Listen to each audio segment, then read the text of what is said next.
This is Eric Olson reporting from Kiev, Ukraine. On Wednesday night, an uneasy truce between government forces and protesters endured through the evening in spite of raging fires and the frequent percussion grenade. But when morning came, violence erupted as protesters sought to reclaim the ground they had lost to the police the day before.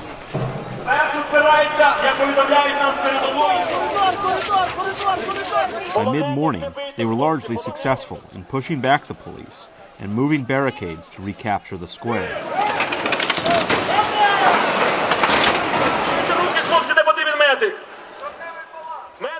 But it was a day of terrible violence here, the bloodiest since the protests erupted 3 months ago.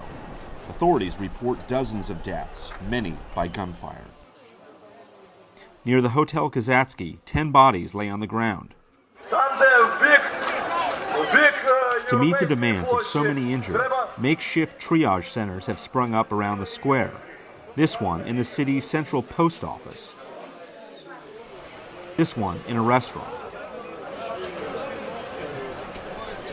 St. Michael's Monastery has become a key location for desperately needed medical supplies, which arrive by the boxload and are carefully sorted by volunteers. Early in the day, doctors here dealt with some of the worst injuries on the square. Контузия, связанная, повреждение дыхательных путей, связано с применением слезоточивого газа, непосредственно осколочные ранения всех частей тела, и ожоги. Directly next to Independence Square, a building that on Tuesday was a high-end shoe store, is now one of the closest of all triage centers to the square. We have here water, we have here heaters. Also we use previous table, like a table for a patient. One of the 4 doctors here who did not want his name used out of fear of being targeted by the police, worried that while many people had relatively minor wounds which could be treated, others who needed greater care feared going to the hospital due to recent stories of abductions, beatings, and killings.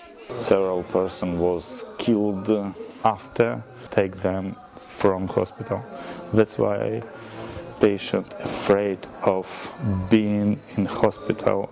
These ad hoc triage centers lie at the heart of the opposition's ability to treat the wounded in a crisis that currently shows no sign of abating.